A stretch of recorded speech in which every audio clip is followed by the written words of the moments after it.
pembacaan firman Tuhan satu ayat saja, Lukas pasalnya yang ke-14 ayatnya yang ke-27. Demikianlah firman Tuhan, barang siapa tidak memikul salibnya dan mengikut aku, ia tidak dapat menjadi muridku. Yang disebut berbahagia adalah kita sekalian yang membaca, mendengarkan, dan yang terus melakukan kebenaran firman Tuhan itu dalam kehidupan kita setiap hari. Hosiana.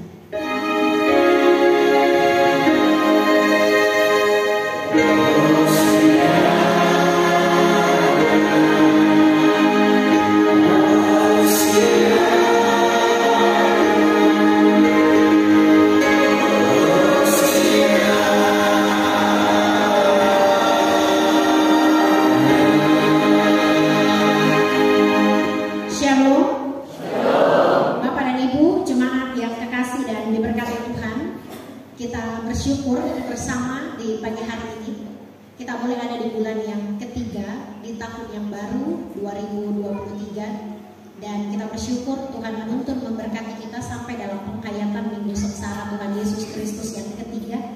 Kita sama-sama bersyukur dan kiranya semakin dalam penghayatan kita akan sengsara Tuhan Yesus Kristus, betul-betul memaknai sengsara itu dengan menyangkal diri, memikul salib, dan kita semakin mendekatkan diri kepada Tuhan dan menjauhkan diri kita dari kejahatan. Saudara-saudara yang kekasih dan diberkati Tuhan, perenungan firman Tuhan hari ini dalam Lukas 14 ayatnya yang ke-27 tentang memikul salib dan mengikut Yesus adalah tema perenungan firman Tuhan bagi kita di pagi hari ini. Saya mengawali renungan ini dengan sebuah ilustrasi. Sekali lagi, ini tidak hendak menyinggung siapapun kita yang mungkin sama ceritanya dengan ilustrasi yang akan saya sampaikan. Satu kali ada tiga orang pemuda yang berjalan dalam sebuah padang gunung. Dalam perjalanan awal mereka diberikan masing-masing salib yang panjangnya sama, yang melintang ke sini 20 meter dan yang panjang berdiri begini 40 meter. Jadi 40 kali 20. A 40 kali 20 kali 40, B 20 kali 40, C juga 20 kali 40. Pesan seseorang yang menyampaikan tugas itu kepada mereka adalah berjalanlah memikul salib sampai ke seberang. Salib itu akan berfungsi untuk menyeberangi jembatan. Lalu berjalanlah mereka. Hari yang pertama mereka berjalan menyusuri padang gurun. Tetapi di tengah jalan si pemikul salib A berkata, salib ini terlalu berat, sehingga dia mencari alat dan dia mendapatkan sebuah alat. Dia memotong salib itu 1 meter sebelah yang melintang dan 1 meter yang ke bawah. Jadi sisa 19 kali 39. Yang lain masih 20 kali 40. Berjalan hari yang kedua. Pemikul salib A berkata, salib ini masih terlalu berat. Lalu dia berhenti dan dia memotong salib itu 6 meter. Jadi tadi 29 kurang 6, 23. Ini 13. Lalu yang kesini sama-sama dihitung, dipotong 6 meter. Ketika perjalanan hari yang kedua, pemikul salib B dan pemikul salib C berjalan jauh di belakang karena salib mereka sama ukurannya dengan salib yang pertama. Pemikul salib A berjalan lebih cepat dari B dan C. Lalu dia menengok ke belakang dan berkata, cepat, sopo sampai. Dia berpikir karena salibnya sudah semakin ringan sehingga dia berjalan lebih cepat. Di hari yang ketiga, pemikul A berhenti menunggu teman-temannya yang masih tertinggal jauh di belakang. Lalu dia berpikir, supaya saya lebih cepat sampai, saya potong lagi salib ini. Sehingga dipotonglah sisa 10 kali 30.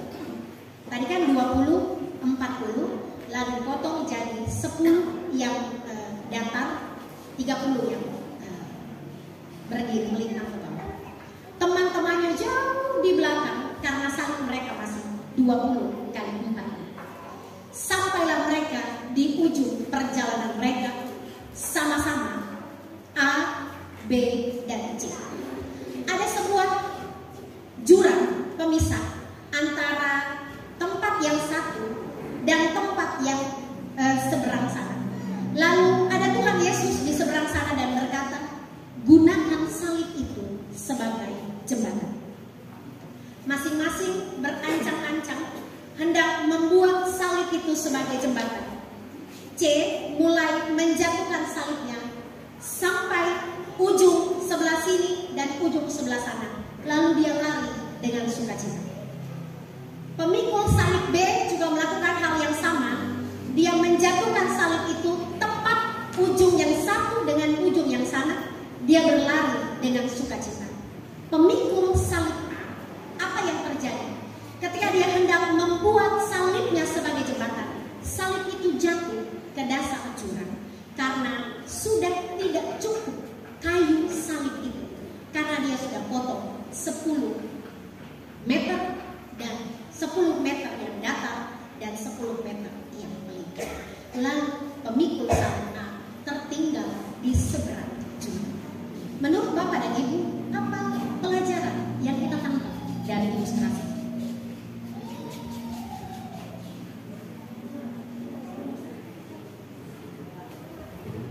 Jangan curang. Sorry pikul 20 kali 40 pikul terus sampai habis. Akhirnya zong. Jangan curang. Yang lain? Dari sayap kanan, jangan curang. Sayap kiri. Iman jangan setengah-setengah. Iman dari pertama berangkat sampai iman terakhir berangkat sama besar. Yang lain? Biar lambat asal selamat. Boleh juga. Yang lain? Bapak-bapak? Hati-hati di jalan. Yang lain? Pikullah salibmu sekalipun itu berat. Karena pembacaan firman Tuhan hari ini, barang siapa tidak memikul salibnya, dia tidak bisa menjadi murid Yesus. Siapa kita yang tidak mau memikul salib Yesus dengan begitu banyak beban penderitaan di atasnya? Kita tinggalkan salib itu, anak-anak muda, meninggalkan salib Yesus hanya karena sepotong laki-laki yang ganteng, tapi dia tidak seiman dengan kita. Kita tinggalkan itu, maka kita tidak bisa menyeberang samudra yang besar itu hanya karena kita memilih seorang laki-laki yang tidak seiman dengan Tuhan, dengan kita. Yang kerja, jangan tinggalkan iman kita hanya karena jabatan dan harta. Karena iman tidak bisa diukur dengan jabatan dan harta. Kita tinggalkan Kristus hanya karena jabatan tinggi dan harta yang melimpah. Lalu kita tidak akan memperoleh mahkota kehidupan di surga yang mulia. Jangan tinggalkan Tuhan hanya karena sepotong laki-laki dan sepotong perempuan. Jangan tinggalkan Tuhan hanya karena harta dan jabatan. Jangan tinggalkan Tuhan hanya karena tahta yang dijanjikan kepada kita. Karena siapa yang tidak memikul salib Yesus dan mengikut Allah, mereka tidak akan bisa disebut sebagai murid-murid Allah. Salib Yesus itu adalah lambang perdamaian antara Allah dan manusia. Salib itu yang dipikul oleh Yesus sepanjang perjalanan Via Dolorosa menuju Bukit Golgota.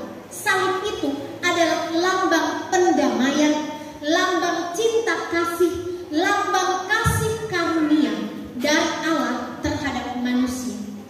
Karena cinta kasih Allah yang besar, Allah mengorbankan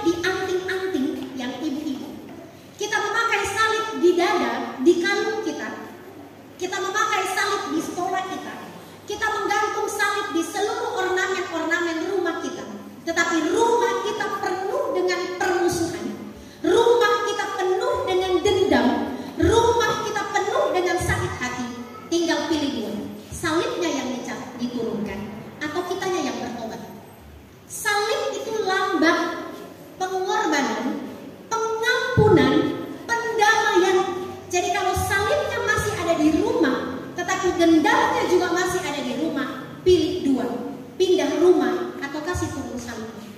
Karena tanpa salib tidak ada pengampunan. Sehingga salib itu, kalau kita memakai salib, maka kita menyimpulkan bahwa kehidupan kita penuh dengan pengampunan, penuh dengan sukacita, penuh dengan pengorbanan, penuh dengan cinta kasih. Salib adalah lambang pendamaian, salib adalah lambang pengorbanan, salib adalah lambang kasih, salib adalah lambang pendamaian antara Allah dengan manusia. Kita yang berdosa tidak lagi berdosa karena Allah rela mati di atas kayu salib dalam pribadi yang kedua, Yesus Kristus. Salib Yesus itu memberikan kepastian keselamatan karena pengampunan dari Allah. Allah saja rela mengampuni kita karena dosa kita yang besar. Masa kita tidak mampu mengampuni orang-orang yang bersalah kepada kita? Yang kedua, salib adalah lambang kemenangan atas dosa dan maut. Maut telah dikalahkan dalam salib Yesus. Dosa itu telah dipatahkan dalam salib Yesus. Sehingga salib lambang kemenangan. Kita yang berdasarkan salib, kita juga harus menang dalam dosa. Jangan kita mengaku Kristen, kita mengaku pengikut Kristus, kita memakai salib dalam kehidupan kita, tetapi kita tidak mampu memenangkan diri dari dosa, dari kesalahan kita, dari kehilafan kita, dari segala hal yang kita lakukan yang tidak berkenan bagi nama Tuhan. Jangan bertopengkan no pose no picare. Tidak ada manusia yang tidak berdosa, karena memang manusia berpotensi untuk berdosa. Tetapi bagi kita orang Kristen, kalau kita hidup dalam ketekunan orang-orang kudus, maka ketika kita melihat sesuatu yang bukan milik kita, kita berpotensi berdosa. Ini pujilah Tuhan, bukan milik saya. Tetapi karena saya berpotensi berdosa, saya punya hasrat untuk mengambil. No pose, no picare. Tidak ada manusia yang tidak berdosa. Tapi karena saya memikul salib sebagai lambang kemenangan atas dosa saya melawan diri saya untuk tidak mengambil ini yang bukan merupakan milik kita. Itu lambang salib adalah kemenangan. Kita menang atas dosa-dosa kita. Kita lawan dosa-dosa kita. Kita sangkali diri kita. Kita memikul salib sehingga Yesus Kristus yang mati tersalib atas seluruh dosa-dosa kita, dosa-dosa itu kita salibkan bersama dengan kematian Yesus Kristus. Yesus mati bersama dengan dosa-dosa kita. Kita hidup baru dalam kemenangan atas salib Yesus. Jangan menyalibkan Yesus untuk kedua kalinya. Kita akan menjadi Yudas Iskariot yang baru. Kalau kita masih berdosa, kita menyalibkan lagi Yesus Kristus untuk kedua kali. Kalau salib itu lambang kemenangan, maka menangkanlah diri kita atas dosa-dosa kita. Lawan dosa itu, tolak dosa itu, menangkan kehidupan kita atas dosa-dosa kita. Bukan lagi saya yang hidup untuk diri saya sendiri, tetapi Kristus yang hidup untuk kehidupan kita. Sehingga mata kita pakai untuk pekerjaan Tuhan, tangan kita pakai untuk pekerjaan Tuhan, pikiran kita pakai untuk menyenangkan Kristus, hati kita, telinga kita, mulut kita, seluruh kehidupan kita pakai untuk menyenangkan dan menjadi kesaksian bagi kemuliaan nama Tuhan. Kita tidak lagi diperhamba oleh dosa, tetapi kita diperhamba oleh Kristus Yesus yang sudah menebus dosa, kesalahan kita, karena salib adalah lambang kemenangan dan lambang penebusan atas dosa-dosa kita. Yang ketiga, yang terakhir adalah salib adalah lambang kesetiaan, salib adalah lambang kesabaran, dan salib adalah lambang ketaatan Yesus. Bisa nggak Yesus tiba-tiba tidak perlu disalib menurut Bapa dan Ibu? Yesus kan maha kuasa, dia 100% Allah, dia 100% manusia. Dalam benak saya, bisa kok Yesus tidak perlu mati tersalib. Tiba-tiba dia turun dari surga, lalu dia berkata, aku mengampuni dosa dan salahmu. Bisa? Bisa, karena Yesus Kristus adalah Allah. Mengapa dia harus mengambil jalan menderita di atas kayu salib? Dia yang kaya jadi miskin supaya kita yang miskin menjadi kaya dalam iman. Dia yang penuh dengan kemuliaan menjadi miskin, menjadi hamba, mengambil rupa seorang manusia supaya saya dan saudara diselamatkan. Salib adalah lambang kesabaran. Salib adalah lambang ketaatan. Salib adalah lambang kemuliaan yang diberikan oleh Allah terhadap Yesus Kristus. Sehingga salib harusnya membuat kita sabar. Siapa yang memikul salib, mereka harus taat memikul salibnya sampai akhir kehidupannya. Siapa yang percaya kepada Yesus Kristus, mereka harus taat kepada Allah dalam keberadaan kehidupannya. Jangan tinggalkan Kristus. Taatlah kepada Kristus sampai akhir kehidupan kita. Karena siapa yang tidak mampu memikul salib Yesus, maka mereka tidak dapat disebut sebagai murid-murid Allah. Sia-sialah kita yang sudah beriman dari kecil sampai sekarang, tetapi kita meninggalkan salib Yesus. Sia-sialah kita yang sudah dibaptis dan disidi, tetapi kita hidup tidak berkenan dan tidak memikul salib Yesus dengan benar. Sia-sialah kita yang tidak hidup dalam kemenangan iman, yang tidak hidup dalam ketaatan, yang tidak hidup dalam kasih dan pendamaian, sehingga kita menjadi orang-orang yang terhilang dan terbuang karena kita memotong salib itu demi kenyamanan atas dosa-dosa kita sekalian. Bapak dan Ibu, sidang jemaat yang kekasih dan diberkati Tuhan, kita semua punya salib. Salib keluarga dengan beban yang berat, itu salib kita masing-masing. Ada yang memikul salib pekerjaan, ada yang memikul salib rumah tangga, ada yang memikul salib kesehatan, ada yang memikul salib pekerjaan, ada yang memikul salib pelayanan, ada yang memikul salib rumah tangga, ada yang memikul salib pendidikan. Masing-masing kita mempunyai beragam-ragam salib yang kita pikul dalam kehidupan kita masing-masing. Pertanyaannya adalah, mampukah kita bertahan di dalam Tuhan dengan salib yang kita pikul, ataukah kita meringankan salib ini dengan meninggalkan Kristus? Jangan tinggalkan Kristus karena cinta, jangan tinggalkan Kristus karena harta, jangan tinggalkan Kristus karena tahta. Siapa yang meninggalkan Kristus di dunia ini, dia akan ditinggalkan oleh Allah di sorga yang mulia. Siapa yang mempertahankan Kristus di dunia ini, dia pun akan diakui oleh Allah Bapa di sorga.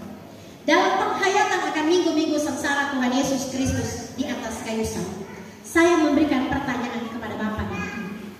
Bapak dan Ibu percaya kalau mati masuk surga? Yakin? Bapak dan Ibu percaya kalau mati masuk surga? Siapa yang percaya kalau dia mati masuk surga?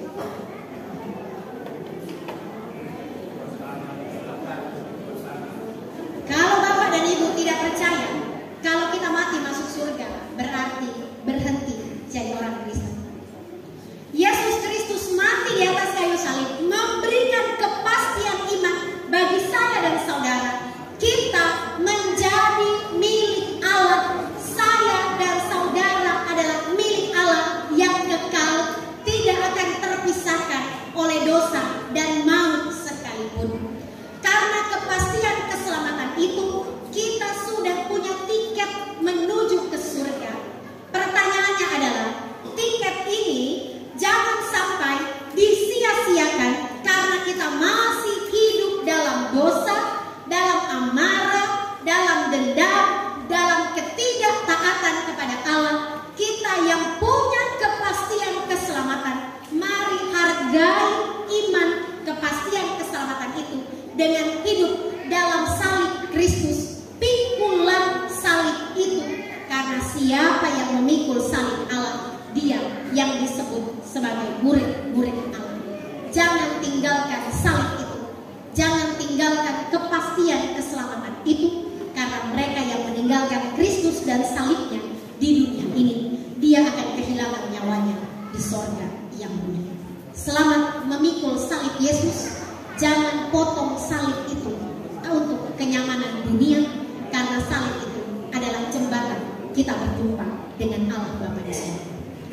terpujilah Kristus dengan firman-Nya. Amin.